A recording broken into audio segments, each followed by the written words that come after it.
Hello friends, ಈ video thumbnail ನೋಡೇ ನಿಮಗೆ ಗೊತ್ತಾಗಿರಬೇಕಲ್ವಾ ಇವತ್ತು ಯಾವ ವಿಷಯದ ಬಗ್ಗೆ ನಾನು ಮಾತಾಡ್ತಾ ಇದ್ದೀನಿ ಅಂತ. ಹೌದು, ಟೇಬಲ್ ರೋಸ್ ಬಗ್ಗೆ. ಈ ಟೇಬಲ್ ರೋಸ್ ಪ್ಲ್ಯಾಂಟ್ದು ಅನ್ಬಾಕ್ಸಿಂಗ್ ವಿಡಿಯೋ ಮಾಡ್ತಾ ಇದ್ದೀನಿ.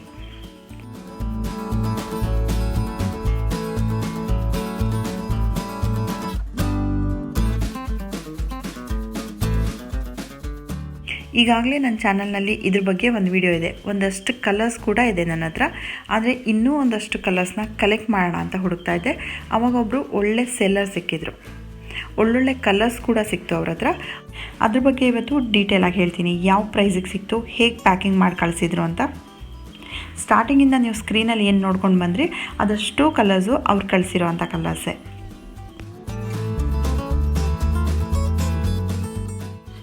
ಇದರಲ್ಲಿ ಎರಡು ರೀತಿ ಗಿಡಗಳು ಬರುತ್ತೆ, ಒಂದು ಪಾರ್ಚುಲಕ ಅಂತ, ಇನ್ನೊಂದು ಪರ್ಸ್ಲೇನ್ ಅಂತ. ಎರಡೂ ಒಂದೇ ಫ್ಯಾಮಿಲಿಗೆ ಸೇರುತ್ತೆ. ಕಾಮನ್ ಆಗಿ ಈ ಗಿಡಗಳನ್ನ ಟೇಬಲ್ ರೋಸ್ ಮತ್ತು ಮಾಸ್ ರೋಸ್ ಅಂತ ಕರಿತೀವಿ. ಇವೆಲ್ಲ ಕಲರ್ಸು ನಿಮ್ಗೆ ಇಷ್ಟ ಆಗಿದರೆ ಅವ್ರ ವಾಟ್ಸಪ್ ನಂಬರ್ನ ಸ್ಕ್ರೀನ್ ಮೇಲೆ ಮತ್ತು ಡಿಸ್ಕ್ರಿಪ್ಷನ್ ಬಾಕ್ಸಲ್ಲಿ ಹಾಕಿರ್ತೀನಿ. ನೀವು ಅವರಿಗೆ ಮೆಸೇಜ್ ಮಾಡಿಬಿಟ್ಟು ತರಿಸ್ಕೋಬೋದು.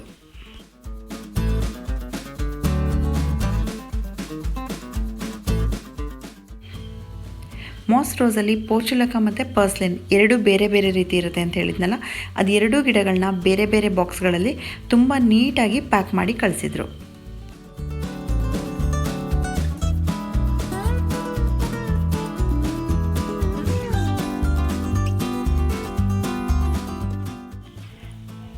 ಮೇಲ್ಗಡೆ ಫಾಯಿಲ್ ಶೀಟಿಂದ ಒಳಗಡೆ ಟಿಶ್ಯೂ ಪೇಪರಿಂದ ಕವರ್ ಮಾಡಿದ್ರಿಂದ ಕಟ್ಟಿಂಗ್ಸ್ ಎಲ್ಲ ಫ್ರೆಶ್ ಆಗೇ ಇದ್ವು.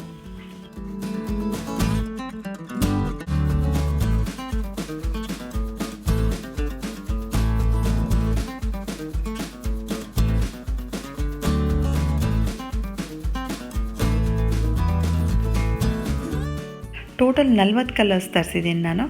ಒಂದು ಕಲರಲ್ಲಿ 3 ಅಥವಾ 2 ಕಟ್ಟಿಂಗ್ ಹಾಕಿದ್ದಾರೆ. ಒಂದು ಕಲರ್ಗೆ 10 ರೂಪೀಸ್ ಚಾರ್ಜ್ ಮಾಡ್ತಾರೆ. ನರ್ಸರಿಲಿ ತಗೊಳ್ಳೋಕ್ಕಿಂತ ತುಂಬ ವರ್ತ್ ಅಂತ ಹೇಳ್ತೀನಿ. ಯಾಕೆ ಅಂದರೆ ಇದು ಕಟ್ಟಿಂಗ್ಸಿಂದ ತುಂಬ ಈಸಿಯಾಗಿ ಬೆಳೆಯುವಂಥ ಗಿಡ. ನರ್ಸರಿಗಳಲ್ಲಿ ತೊಗೊಂಡ್ರೆ ಏನಾಗುತ್ತೆ, ಒಂದು ಕಲರ್ಗೆ 50 ರೂಪೀಸ್ ಚಾರ್ಜ್ ಮಾಡ್ತಾರೆ. ಒಂದು ಪಾಟ್ ಫುಲ್ ತೊಗೋಬೇಕಾಗತ್ತೆ. ಒಂದು ಪಾಟಲ್ಲಿ ಒಂದೇ ಕಲರ್ ಇರುತ್ತೆ. ಕಟ್ಟಿಂಗ್ಸಿಂದ ತುಂಬ ಈಸಿಯಾಗಿ ಗ್ರೋ ಆಗುತ್ತೆ. ನಾವು ನೆಟ್ಟು 4 ರಿಂದ 5 ದಿನದೊಳಗೆ ಚೆನ್ನಾಗಿ ರೂಟ್ಸ್ ಬರುತ್ತೆ. 10 ರಿಂದ 15 ದಿನದೊಳಗೆ ಹೂ ಬಿಡೋಕ್ಕೆ ಸ್ಟಾರ್ಟ್ ಆಗುತ್ತೆ. ಈ ಕಟ್ಟಿಂಗ್ಸ್ನೆಲ್ಲ ನೆಡೋಕ್ಕೆ ಸ್ಟಾರ್ಟ್ ಮಾಡಿದ್ದೀನಿ. ಇವಾಗ ಒಂದೊಂದು ಕಲರ್ಗೂ ಈ ರೀತಿ ಫಾಯಿಲ್ ಶೀಟ್ ಹಾಕ್ಬಿಟ್ಟು ಪ್ಯಾಕ್ ಮಾಡಿದ್ದಾರೆ.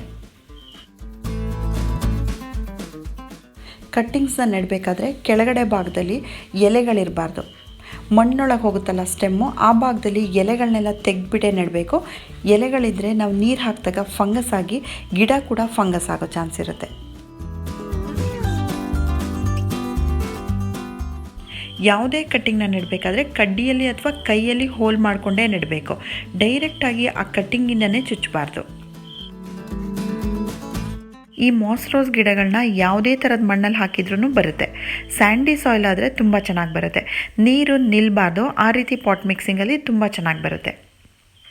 ನಾನು ಹ್ಯಾಂಗಿಂಗ್ ಪಾಟಿಗೆ ಹಾಕ್ತಾ ಇರೋದ್ರಿಂದ ಇದನ್ನು ಕೋಕೋಪೀಟ್ನ ಜಾಸ್ತಿ ಹಾಕ್ಕೊಂಡಿದ್ದೀನಿ.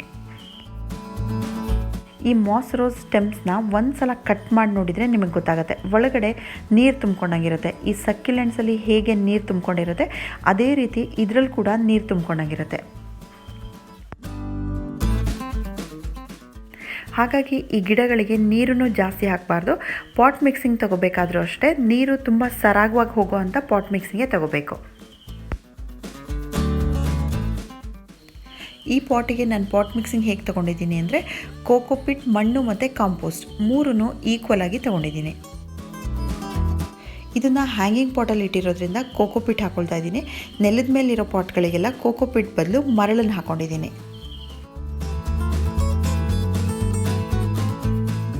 ಓಪನ್ ಮಾಡ್ತಾ ಇರೋ ಕಟ್ಟಿಂಗಲ್ಲಿ ಈಗಾಗಲೇ ರೂಟ್ಸ್ ಬಂದಿದೆ.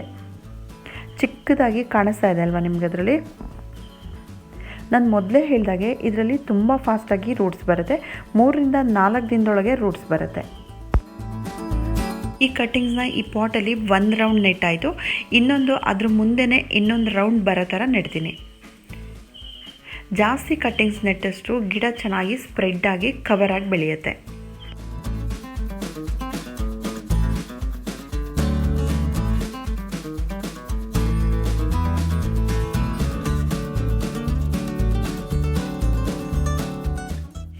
ಈ ಮಾಸ್ ರೋಸಲ್ಲಿ ಈ ಪೋರ್ಚುಲಕ ಮತ್ತು ಪರ್ಸ್ಲೆನ್ ಎರಡಕ್ಕಿರೋ ಡಿಫ್ರೆನ್ಸ್ ತೋರಿಸ್ತೀನಿ ಇವಾಗ.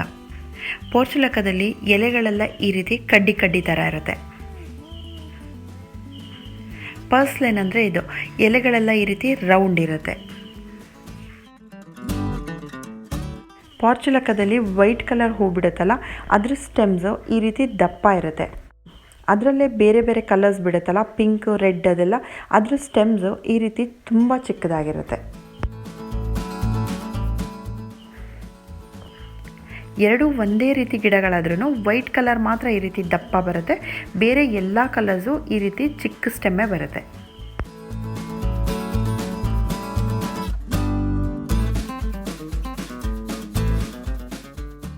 ಈ ಪರ್ಸ್ಲೆನ್ ಗಿಡಗಳನ್ನ ಕೂಡ ನಾನು ಹ್ಯಾಂಗಿಂಗ್ ಪಾಟಲ್ಲೇ ಹಾಕ್ತಾಯಿದ್ದೀನಿ. ಇದ್ರದ್ದು ರೂಟ್ಸು ತುಂಬ ಚಿಕ್ಕದಾಗಿರೋದ್ರಿಂದ ಸಣ್ಣ ಪಾಟ್ಗಳಲ್ಲಿ ಕೂಡ ಇದು ತುಂಬ ಚೆನ್ನಾಗಿ ಬರುತ್ತೆ.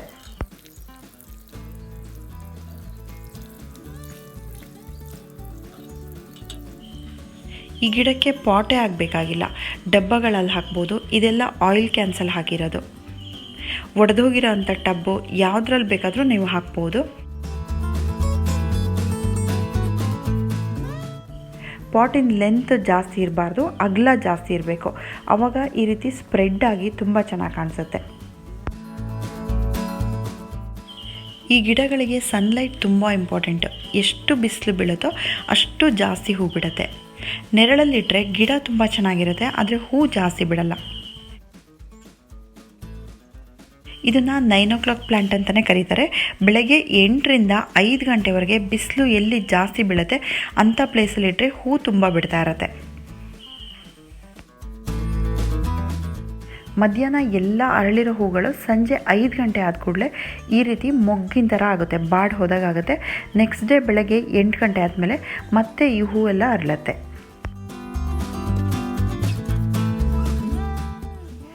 ಈ ಮಾಸ್ ರೋಸಲ್ಲಿ ವರ್ಷದಲ್ಲಿ 12 ತಿಂಗಳು ಹೂ ಬರುತ್ತೆ. ಫೆಬ್ರವರಿಯಿಂದ ಮೇ ತನಕ ತುಂಬ ಜಾಸ್ತಿ ಬಿಡುತ್ತೆ. ಮಳೆಗಾಲದಲ್ಲಿ ಸ್ವಲ್ಪ ಕಡಿಮೆ ಆಗುತ್ತೆ. ವಿಂಟರಲ್ಲಿ ಡಾರ್ಮೆನ್ಸಿಗೆ ಹೋಗುತ್ತೆ. ಎಲ್ಲೋ ಒಂದೊಂದು ಗಿಡದಲ್ಲಿ ಮಾತ್ರ ಹೂ ಬರುತ್ತೆ. ಮಳೆಗಾಲದಲ್ಲಿ ತುಂಬ ಮಳೆ ಬೀಳೋ ಪ್ಲೇಸ್ ಆದರೆ ಈ ಪಾಟ್ಗಳನ್ನೆಲ್ಲ ತೆಗೆದ್ಬಿಟ್ಟು ನೀರು ಬೀಳದೇ ಇರೋಂಥ ಜಾಗಕ್ಕೆ ಶಿಫ್ಟ್ ಮಾಡಬೇಕು. ಡೈರೆಕ್ಟಾಗಿ ಮಳೆ ನೀರಲ್ಲಿಟ್ಟರೆ ಈ ಸ್ಟೆಮ್ಸಲ್ಲಿ ಆಲ್ರೆಡಿ ನೀರು ತುಂಬ್ಕೊಂಡಂಗಿರುತ್ತೆ. ಅದ್ರ ಜೊತೆಗೆ ಮಳೆ ನೀರೂ ಜಾಸ್ತಿ ಆದರೆ ಗಿಡ ಬೇಗ ಕೊಳ್ತೋಗುತ್ತೆ. ಮಳೆಗಾಲದಲ್ಲಿ ತುಂಬ ಮೋಡ ಇದ್ದಾಗ ಹೂ ಜಾಸ್ತಿ ಅರಳಲ್ಲ. ಈ ಗಿಡಗಳಿಗೆ ತುಂಬ ಬೆಳಕಬೇಕು. ತುಂಬ ಬ್ರೈಟಾಗಿರೋ ಬೆಳಕಿದ್ರೆ ಹೂ ತುಂಬ ಅರಳುತ್ತೆ. ಒಂದೊಂದು ಸಲ ಮೋಡ ಇದ್ದಾಗ ಹೂ ಅರಳೋ ಥರ ಆಗುತ್ತೆ, ಅದು ಅಲ್ಲಿಗೆ ನಿಂತೋಗುತ್ತೆ, ಅರ್ಧ ಮಾತ್ರ ಅರಳುತ್ತೆ.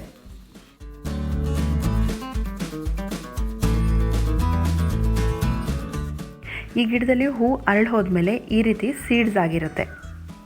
ಮಳೆಗಾಲದಲ್ಲಿ ಗಿಡ ಕೊಳ್ತು ಹೋದ್ರೂ ಕೂಡ ಈ ಸೀಡ್ಸ್ ಎಲ್ಲೆಲ್ಲಿ ಬೀಳುತ್ತೆ ಅಲ್ಲೆಲ್ಲ ಪುನಃ ಗಿಡಗಳು ಹುಟ್ಕೊಳ್ಳುತ್ತೆ. ಆದರೆ ಸಮ್ಮರಲ್ಲಿ ಈ ಸೀಡ್ಸ್ನೆಲ್ಲ ಹಾಗೆ ಬಿಡೋಕ್ಕಾಗಲ್ಲ. ಹಾಗೆ ಬಿಟ್ಟರೆ ಹೊಸ ಸ್ಟೆಮ್ಸ್ ಬರಲ್ಲ, ನಮಗೆ ಹೂ ಜಾಸ್ತಿ ಸಿಗಲ್ಲ. ಇದು ತುಂಬ ಇರೋದ್ರಿಂದ ನಮಗೆ ಡೈಲಿ ಈ ಸೀಡ್ಸ್ನ ತೆಗಿಯೋಕ್ಕಾಗಲ್ಲ. ವಾರದಲ್ಲಿ ಒಂದಿನಾದರೂ ಟೈಮ್ ಮಾಡಿಕೊಂಡು ಎಲ್ಲ ಸೀಡ್ಸ್ನೂ ಕಟ್ ಮಾಡಿ ತೆಗಿಬೇಕು. ಮಳೆಗಾಲದಲ್ಲಿ ಈ ಗಿಡ ಎಲ್ಲ ಕೊಳ್ತೋಗುತ್ತೆ ಅನ್ನೋ ಭಯ ಇರೋರು ಇದ್ರದ್ದು ಕಟ್ಟಿಂಗ್ಸ್ ಮಾಡ್ಕೋಬೇಕು. ಆ ಕಟ್ಟಿಂಗ್ಸ್ನ ಇನ್ನೊಂದು ಪಾಟಲ್ಲಿ ನೆಟ್ಕೊಂಡು ಮಳೆ ನೀರು ಬೀಳದೇ ಇರೋಂಥ ಜಾಗದಲ್ಲಿ ಆ ಪಾಟ್ಗಳನ್ನ ಇಟ್ಕೊಂಡು ಮಳೆಗಾಲದಲ್ಲಿ ನೀವು ಆ ಗಿಡಗಳನ್ನ ಸೇವ್ ಮಾಡ್ಕೋಬೋದು. ಕಟ್ಟಿಂಗ್ಸ್ನ ನೀವು ಹೇಗೆ ತೊಗೋಬೇಕು ಅಂತಂದರೆ, ಹೊರಗಡೆಯಿಂದ ನೋಡಬೇಕಾದ್ರೆ ಈ ಗಿಡ ಒಂದೇ ರೀತಿ ಕಾಣ್ತಾ ಇರುತ್ತೆ. ಸ್ವಲ್ಪ ಉದ್ದ ಬಂದಿರೋಂಥ ಚೆನ್ನಾಗಿರೋ ಕಟ್ಟಿಂಗ್ನ ನೀವು ಕಟ್ ಮಾಡ್ಕೋಬೇಕು.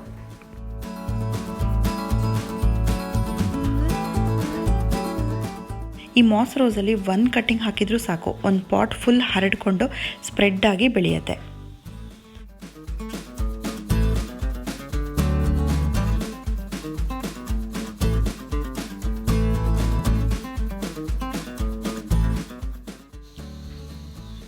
ಈ ಪೋರ್ಚುಲಕ ಮತ್ತು ಪರ್ಸ್ಲೆನ್ ಎರಡರಲ್ಲೂ ತುಂಬ ಕಲರ್ಸ್ ಬರುತ್ತೆ. ಆ ಕಲರ್ಸಲ್ಲೂ ಬೇರೆ ಬೇರೆ ಶೇಡ್ಸಲ್ಲಿ ಬರುತ್ತೆ.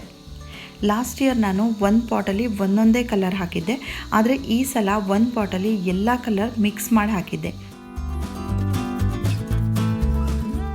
ಹೇಗೆ ಹಾಕಿದ್ರೂ ಹೂ ಬಿಟ್ಟಾಗ ಸ್ಪ್ರೆಡ್ ಆಗಿ ನೋಡೋಕ್ಕೆ ತುಂಬ ಚೆನ್ನಾಗಿ ಕಾಣಿಸುತ್ತೆ.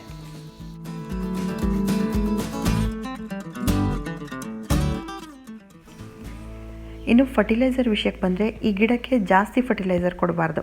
ಜಾಸ್ತಿ ಕೊಟ್ಟರೆ ಇದರಲ್ಲಿ ಎಲೆಗಳು ಜಾಸ್ತಿ ಆಗುತ್ತೆ, ಹೂ ಜಾಸ್ತಿ ಬಿಡಲ್ಲ. ಬಾಳೆಹಣ್ಣಿನ ಸಿಪ್ಪೆನ ಫರ್ಟಿಲೈಸರ್ನ ನಾನು ಯಾವಾಗಲೂ ವಿಡಿಯೋದಲ್ಲಿ ತೋರಿಸ್ತಾ ಇರ್ತೀನಿ. ಅದನ್ನು ಹಾಕೋದ್ರಿಂದ ಹೂ ಜಾಸ್ತಿ ಬಿಡುತ್ತೆ. ಕೆಮಿಕಲ್ ಫರ್ಟಿಲೈಸರ್ ಹಾಕೋರು DAPನ 1 ಲೀಟ್ರ್ ನೀರಲ್ಲಿ 1 ಸ್ಪೂನ್ DAP ಹಾಕಿ ಮಿಕ್ಸ್ ಮಾಡಿಬಿಟ್ಟು ಡೈಲ್ಯೂಟ್ ಮಾಡಿಬಿಟ್ಟು ಇದಕ್ಕೆ ಹಾಕಬಹುದು.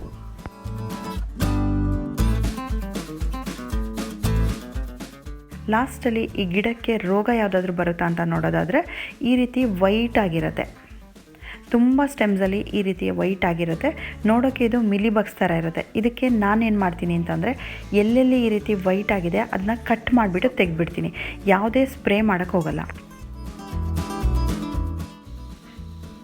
ಈ ರೀತಿ ಗಿಡ ತುಂಬ ಆಗಿದ್ರೆ ನೀಮ್ ಆಯಿಲ್ನ ನೀರಿನ ಜೊತೆ ಮಿಕ್ಸ್ ಮಾಡಿಬಿಟ್ಟು ಸ್ಪ್ರೇ ಮಾಡಿದರೆ ಸಾಕಾಗುತ್ತೆ. ಬೇರೆ ಯಾವುದೇ ಟ್ರೀಟ್ಮೆಂಟ್ ಬೇಕಾಗಲ್ಲ ಇದಕ್ಕೆ.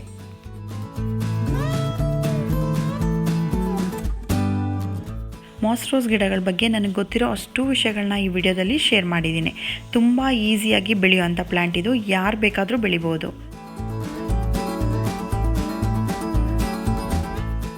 ಇದಕ್ಕೆ ಸನ್ಲೈಟ್ ತುಂಬ ಇಂಪಾರ್ಟೆಂಟು, ನೀರು ಜಾಸ್ತಿ ಆಗಬಾರ್ದು. ಇವೆರಡು ವಿಷಯನ ಗಮನದಲ್ಲಿಟ್ಕೊಂಡಿರಬೇಕು.